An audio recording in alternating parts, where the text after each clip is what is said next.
بھی دکھلا دے۔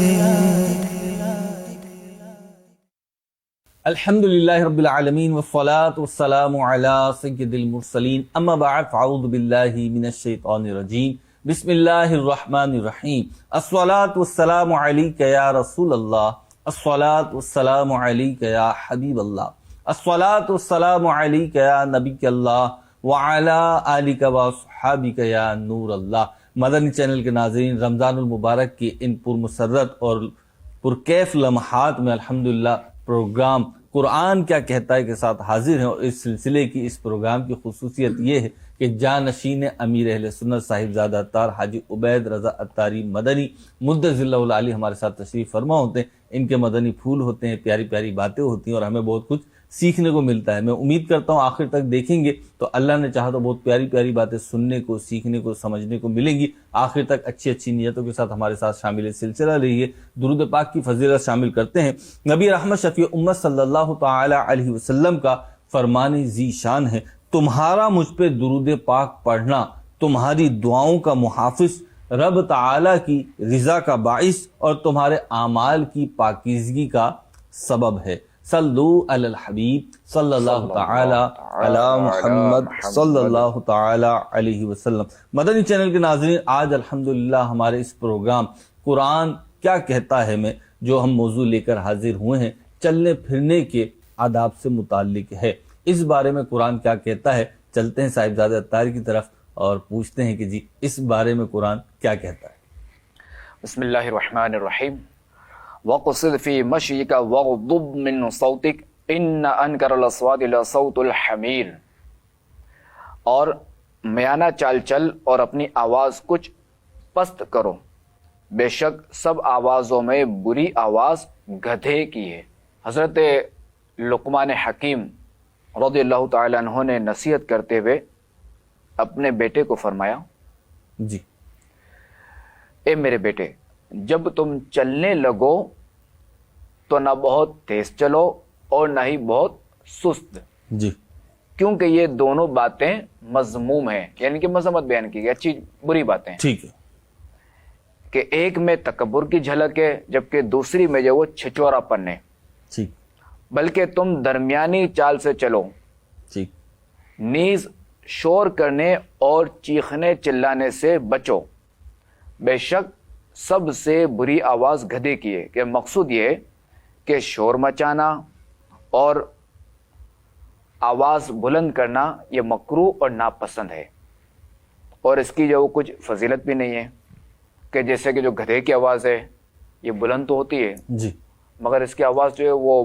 مزیدار نہیں ہے، جی، اچھی نہیں لگتی، اچھی نہیں لگتی۔ ٹھیک اب ایک تو طوطے کی آواز سن لیں جی، اور ایک تو گدھے کی آواز، تو کانوں کو بھلی معلوم نہیں ہوتی۔ بالکل ٹھیک ہے حضور، آپ نے ابھی جو فرمایا، آیت مبارکہ بھی آپ نے پیش فرمائی اور حضرت حکیم لقمان رضی اللہ تعالیٰ عنہ کی اپنے بیٹے کو نصیحت بھی بیان فرمایا۔ ہمارا موضوع تو دھیمی چال اور دھیمی آواز ہے، گویا کہ چلنے پھرنے کے حوالے سے ہے، گفتگو کے حوالے سے، لیکن یہاں میں آپ سے یہ پوچھنا چاہوں گا کہ جیسے کہ ان کی جو نصیحت اپنے بیٹے کو ہے، ایک طریقے سے یہ تربیت فرما رہے ہیں، اور یقینی طور پہ معاشرے میں اولاد کا والدین کا ایک رشتہ ناتا تعلق ہوتا ہے، اور والدین جو ہیں اپنی اولاد کی بہت سارے مواقع پہ بہت مختلف قسم سے اور مختلف ضرورتوں کے تحت تربیت فرما رہے ہوتے ہیں۔ اچھا، بعض اوقات تربیت کا نتیجہ نکلتا ہے، اور اگر معاشرے پہ نظر کریں تو اکثر اوقات تربیت اتنی مؤثر ہوتی نہیں، اثر انگیز ہوتی نہیں ہے۔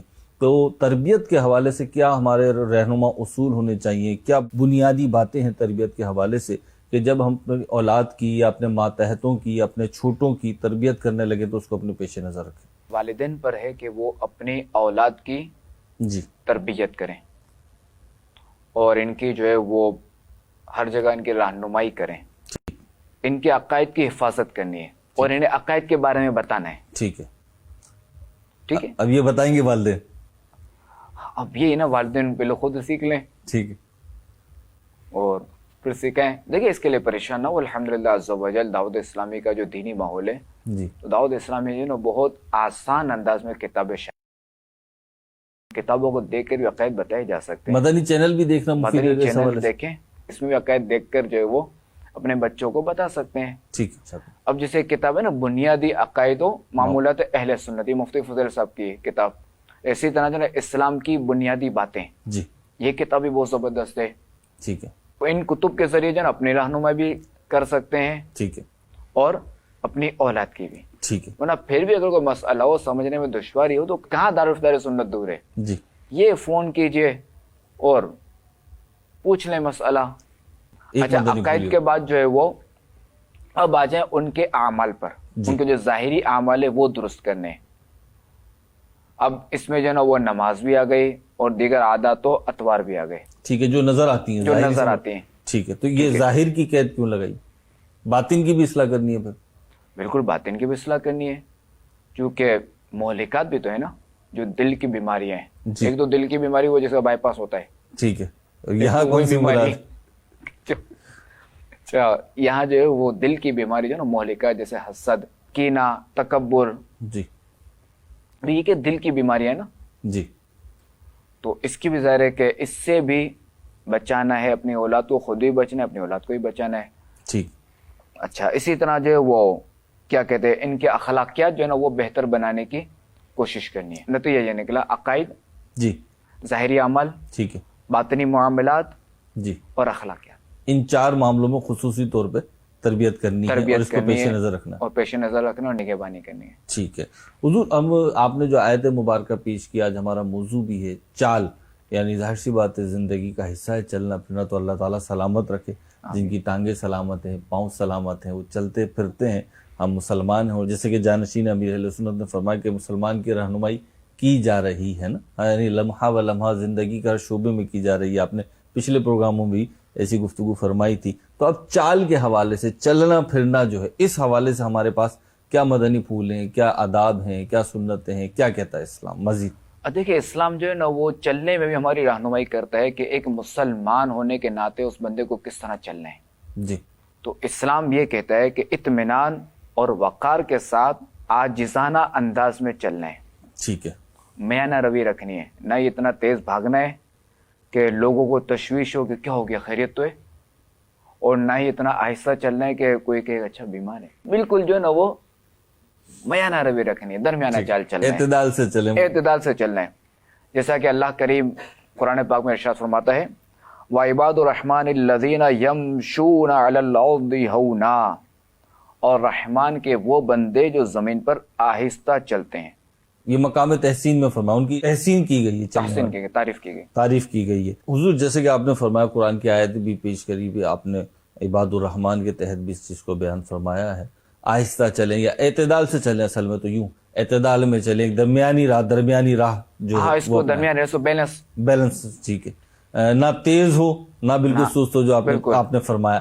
اس میں ایک بعض اوقات مساجد میں معاملہ یہ دیکھا ہے کہ جیسے نماز کے لیے لوگ آ رہے ہوتے ہیں نا، تو اب وہ بالخصوص مغرب میں مارکیٹ کی جو مساجد ہوتی ہیں اس میں اب وہ دوڑے پہنچ رہے ہیں، بھاگم دوڑی میں جو ہے نا وہ مسجد پہنچے. اب وہ وضو بھی جلدی جلدی ہو رہا ہے. اچھا صفوں میں بھی پھر تیز تیز جا رہے ہوتے ہیں.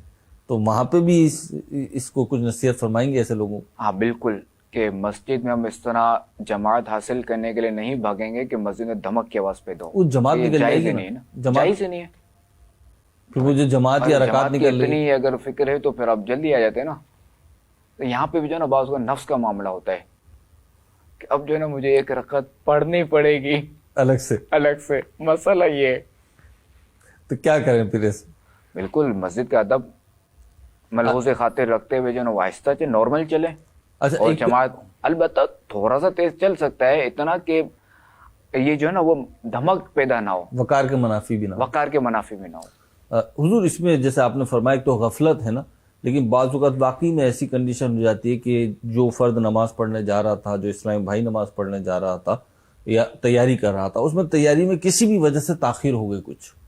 اب وہ بیچارہ چاہتا ہے، جماعت کا پابند ہے واقعی میں، وہ چاہتا ہے کہ مجھے جماعت مل جائے، اور اگر وہ تیز نہیں چلے گا، یعنی یوں کہ لے بلکہ بھاگنا ناگواری والا تیز جو ہے، جو اچھا نہیں لگتا دیکھنے میں، اتنا تیز نہیں چلے گا تو رکعت مس ہو جائے گی یا جماعت نکل جائے گی. اب اسے کیا کرنا چاہیے؟ دیکھیں یہاں جو ہے نا وہ ہمیں جماعت، اب جیسے آپ نے بتایا نا جیسے کوئی شخص جماعت کا عادی ہے جی، اب ان بیچارے کے جو ہے نا وہ کسی شرعی مجبوری کی وجہ سے انہیں تاخیر ہو گئی. ٹھیک. تو اب جو ہے نا اب دیکھیں گے چونکہ جماعت کا حکم ہے، جماعت کا بھی حکم ہے. جی. اب اس حکم کو پانے کے لیے جو ہے نا دوسری نافرمانی نہیں کی جا سکتی. ٹھیک ہے.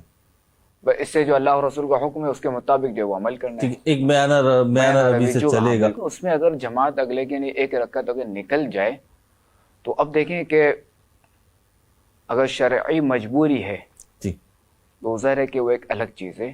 ٹھیک. اب بالفضل کو اگر پوری جماعت نکل رہی ہے، ایک تو ایک رکعت یا پوری جماعت نکل رہی ہے، یعنی یہ اب یہ ذہن بنا لیں کہ اگر ایک غلطی ہو گئی، ایک نقصان ہو گیا تو دوسرا نقصان نہیں کرنا. ٹھیک. جیسے ہم نا دنیاوی معاملے میں ہم دیکھتے ہیں موٹر سائیکل اگر پنچر ہو گئی جی یا گاڑی جی کا ٹائر اگر پنچر ہو گیا تو اب ہم اسے نہیں چلاتے، حالانکہ موٹر سائیکل اور گاڑی دونوں چل سکتی ہیں، چل تو جاتی ہیں، چل جاتی ہیں پنچر کی حالت ہے، مگر ہوتا کیا ہے ٹائر خراب ہوتا ہے، ٹیوب خراب ہوتی ہے، مزید نقصان ہوتا ہے. جی بالکل ایسا. ایک نقصان ہوا، اب دوسرا نقصان اب برداشت کرتے ہیں؟ نہیں کرتے ہیں. تو یہاں کیوں؟ بلکہ اسے جو ہے وہ پیدل لے کر جا رہے ہوتے ہیں، لوگ پیدل لے کے جا رہے ہوتے ہیں، تو ایسا کرتے ہیں. ہاں تو جہاں ہم دنیاوی معاملے میں کر رہے ہیں نا تو اخروی معاملے میں بھی. بڑی پیاری بات آپ نے ارشاد فرمائی. تو ہمیں بھی یہی انداز اختیار کرنا چاہیے جو قرآن و حدیث میں بیان ہوا ہے، جو قرآن و سنت میں بیان ہوا ہے، جو دین اسلام نے بیان کیا ہے. اعتدال کی راہ چلیں، کوشش کریں جماعت کے لیے پہلے سے، اور پھر بھی اگر کسی عذر کی وجہ سے ایسا ہو جاتا ہے کہ ایک رکعت یا چند رکعتیں نکل رہی ہیں، جیسے کہ صاحبزادہ حضور نے بیان فرمایا، چلیں اپنی ایک درمیانی راہ پر. اب دیکھیں اس میں یہ عرض کر دوں کہ اب ظاہر ہے کہ بات تقاضا بشریت اور باوجہ شریعت، یعنی شرعی عذر تھا اور اس بیچارے کی جماعت گئی ہے تو اس پہ تو ظاہر اس پہ کوئی کلام بھی نہیں ہے شرعن بھی، اس کا تو عذر تھا، گناہگار بھی ایک ہوگا. بندہ پابند تھا جماعت کا، وقت کا پابند تھا، جماعت کا پابند تھا، کوئی شرعی عذر اس کے ساتھ آ گیا، ایسی کوئی مجبوری ہو گئی تو اب وہ گناہگار بھی نہیں ہے. سبحان اللہ. اللہ کریم جو ہے نا وہ نوازنے والا ہے. سبحان اللہ. حضور چال کی بات ہو رہی ہے، چلنے کی بات ہو رہی ہے، اور ایک اعتدال پر مبنی چال کی بھی بات کیا آپ نے کہ اعتدال کے ساتھ چلیں، متانت کے ساتھ، وقار کے ساتھ چلیں. نبی پاک علیہ الصلوۃ والسلام کی چلنے کا جو انداز تھا، مبارک چال تھی، وہ بھی ہمیں آپ ارشاد فرمائے کہ میرے آقا و مولا صلی اللہ علیہ وسلم کیسے چلا کرتے تھے. سبحان اللہ. ہمارے پیارے آقا علیہ الصلوۃ والسلام کی سیرت مبارک میں آتا ہے کہ حضرت علی المرتضیٰ کرم اللہ تعالی وجہہ الکریم فرماتے ہیں کہ چلتے وقت خاتم النبیین صلی اللہ تعالی علیہ وآلہ وسلم ذرا جھک کر چلتے اور ایسا معلوم ہوتا تھا کہ گویا آپ کسی بلندی سے اتر رہے ہیں. حضرت ہند بن ابی حالہ رضی اللہ تعالی عنہ فرماتے ہیں رسول اللہ صلی اللہ تعالی علیہ وآلہ وسلم چلنے میں اطمینان سے قدم اٹھاتے، وقار کے ساتھ جھک کر چلتے، قدم لمبا رکھتے، اور جب آپ چلتے تو یوں محسوس ہوتا کہ گویا آپ اوپر سے نیچے اتر رہے ہیں. سبحان اللہ. اب یہ دیکھیں کہ صحابہ کرام علیہم رضوان کی محبت اور یہ شخصیت کیسی تھی ہمارے آقا علیہ الصلوۃ والسلام. سبحان اللہ. قربان جائیے. کہ جن کا چلنا جی یہ بھی نوٹ کیا گیا. اللہ اکبر. اور اب دیکھیں 1400 سال گزر گئے اور اب تک دیکھیں یہ ہے کہ ہمارے آقا علیہ الصلوۃ والسلام چلتے کس طرح تھے. ارے دنیا میں کوئی شخصیت ہو تو بتائیں کہ جن کے چلنے پھرنے کو بھی جو نا لوگ جو وہ لکھتے ہوں محفوظ رکھتے ہوں اور طریقہ معلوم کرتے ہوں. اللہ اکبر. اور آج نقل بھی کرتے ہیں اللہ کی رحمت سے. نبی پاک علیہ الصلوۃ والسلام کے طریقے کو اپنانے والے جو عاشقان رسول ہیں وہ کوشش بھی کرتے ہیں کہ نبی پاک علیہ الصلوۃ والسلام کی دیگر سنتوں کے ساتھ ساتھ چلنے پھرنے، بات چیت کرنے کی جو سنتیں ہیں ان کو بھی اپنایا جائے. حضور آپ نے جیسا بھی ارشاد فرمایا، نبی پاک علیہ الصلوۃ والسلام کی چال کا بھی آپ نے انداز، آپ کے چلنے کا انداز بیان فرمایا. لیکن ہم اپنے معاشرے میں اگر دیکھیں، دنیا کی طرف اگر دیکھیں تو لوگ تو خود بھی اور خود اپنے بچوں کو بھی جو ہے تربیت دے رہے ہوتے ہیں، ذرا سینہ پھلا کر چلو، ذرا اکڑ کر چلو. اور لوگ جو ہیں یہ آستینیں چڑھائی ہوئی ہوتی ہیں، گریبان کھلا ہوا ہوتا ہے اور یوں سینہ تان تان کر چل رہے ہوتے ہیں، تو ان کو کیا کہیں گے؟ دیکھیں ہمیں جو ہے نا وہ عاجزی سے چلنا ہے، تکبرانہ چال جو ہے نا سینہ کھول کر، یہ سارا جو ہے نا وہ اچھے لوگوں کا طریقہ نہیں ہے، شرفا کا یہ طریقہ نہیں ہے. ٹھیک. جو صالحین ہیں، جو شریف ہیں، ان کا طریقہ تو یہ ہے کہ میانہ روی اور عاجزانہ انداز والی چال، ان کا تو یہ طریقہ ہے.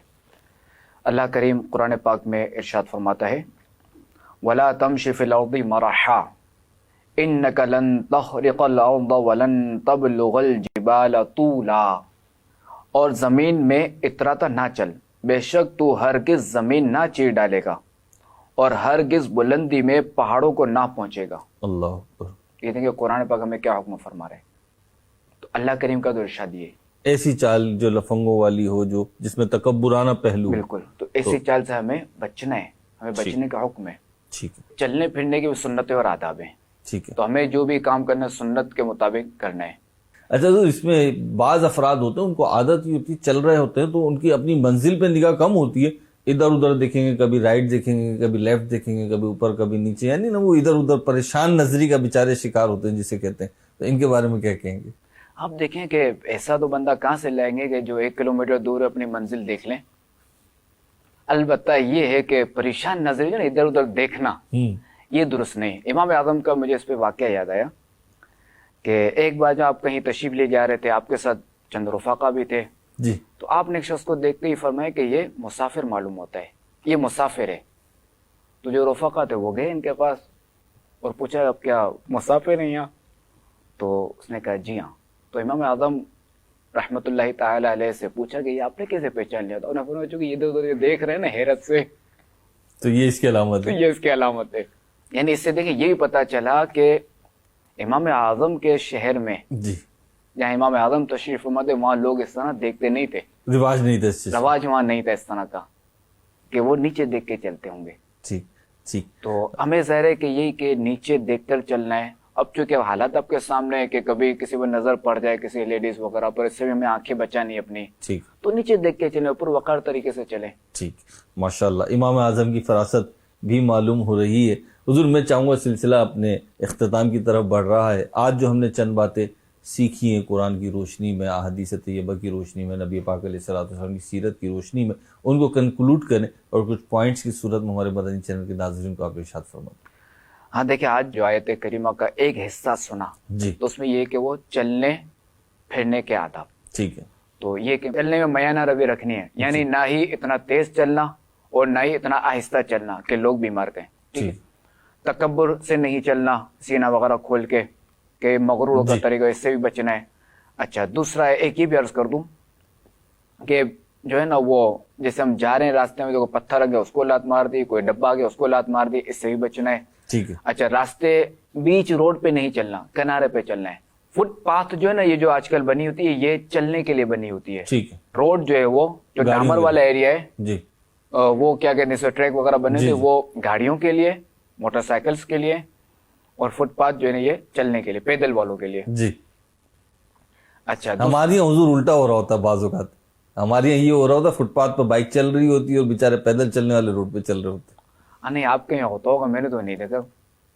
اب چونکہ وہ بائک اس وقت چلتی ہے فٹ پاتھ پہ کہ جب روڈ بلاک ہوتا ہے، اس کو فٹ پاتھ پہ چڑھا لیتے ہیں، جی، ورنہ تو وہ روڈ پر ہی چلتے ہیں، میں نے بھی یہ دیکھا ہے۔ ہر کوئی اپنے مقام پہ رہے بہرحال۔ ہاں، اب دیکھیں روڈ بلاک ہو کچھ بھی ہو تو اسے بھی چاہیے کہ فٹ پاتھ کا استعمال نہ کرے، ٹھیک ہے، بائک والا جو ہے وہ بائک والا فٹ پاتھ پہ نہ چلے، تھوڑا انتظار کر لے۔ ٹھیک ہے، دیکھو فٹ پاتھ، فٹ کا معنی جو ہے نا یہ فٹ ہے، یہ پاؤں، جی، اور پاتھ جو ہے نا یہ راستہ۔ ٹھیک ہے، اس کا مطلب یہ کہ فٹ پاتھ پہ یہ بنا ہے اسی لیے کہ پیدل چلنے والوں کے لیے، پیدل چلنے والوں کا راستہ ہی ہے۔ پیدل چلنے والوں کا راستہ۔ ٹھیک۔ اچھا، دوسرا یہ کہ نگاہ نیچے کر کے چلنا ہے، ادھر ادھر نہیں دیکھنا۔ ٹھیک ہے، اچھا، دوسرا ایک یہ بھی عرض کر دوں کہ ایسا نہ چلا جائے کہ جس سے جوتوں کی آواز ہے، کہ یہ ہمارے پیارے آقا علیہ الصلوۃ والسلام کو ناپسند تھی۔ آئیے اس حوالے سے عرض کرتا ہوں۔ حضرت ابو امامہ رضی اللہ تعالیٰ عنہ فرماتے ہیں کہ حضور اقدس صلی اللہ تعالیٰ علیہ وآلہ وسلم سخت گرمی کے دن بقی شریف کی طرف تشریف لے جاتے اور آپ علیہ الصلوۃ والسلام کے پیچھے دوسرے لوگ آتے۔ جب آپ علیہ الصلوۃ والسلام ان کے جوتوں کی آواز سنتے تو یہ بات آپ کو بہت ناگوار معلوم ہوتی۔ اللہ اکبر۔ آپ علیہ الصلوۃ والسلام بیٹھ جاتے حتیٰ کہ وہ لوگ آگے نکل جاتے، اور آپ یہ عمل اس لیے فرماتے تاکہ دل میں فخر پیدا نہ ہو۔ اللہ اکبر، اللہ اکبر۔ اب دیکھیں کہ جوتوں کی آواز نہیں آنی چاہیے، تو اس کا یہ بھی ہے کہ آپ کے جوتے بلے جیسے ہی ہوں، اگر آپ اپنا پاؤں ہلکا رکھیں گے نا زمین پر جی، تو آپ کو آواز نہیں آئے گی۔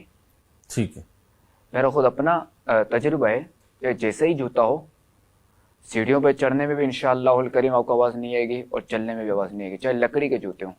اچھا، یعنی احتیاط سے چلیں، احتیاط سے بندہ چل آرام سے سکتا ہے۔ چلیں، آہستہ چلیں۔ بالکل۔ ٹھیک ہے، میانہ ربی کے ساتھ چلیں گے انشاءاللہ آواز نہیں آئے گی انشاءاللہ 163 مدنی پھول امیر سنت کا ایک رسالہ ہے، اس میں جو نا چلنے پھرنے کے آداب یہ لکھے ہوئے ہیں، تو اس کا مطالعہ انشاءاللہ الکریم اس کے لیے مفید رہے گا۔ مدنی چینل کے ناظرین، آج کے سلسلے کا وقت اختتام کو پہنچا۔ آج جو ہمارا موضوع ہے اس کا یہ ایک حصہ ہوا ہے چلنے پھرنے کے آداب۔ انشاءاللہ نیکسٹ سلسلے میں ہم بات چیت کے آداب اور آہستہ گفتگو کے آداب جو ہیں، یا آہستہ گفتگو کے جو احکام ہیں قرآن میں کیا کہا ہے اس کو انشاءاللہ لیں گے۔ دیکھتے رہیے مدنی چینل۔ صلو علی الحبیب صلی اللہ تعالی علی محمد صلی اللہ تعالی علیہ وسلم۔ کلام پاک کے مولا مجھے آداب سکھلا دے، مجھے کعبہ دکھا دے، گنبد خضرا بھی دکھلا دے۔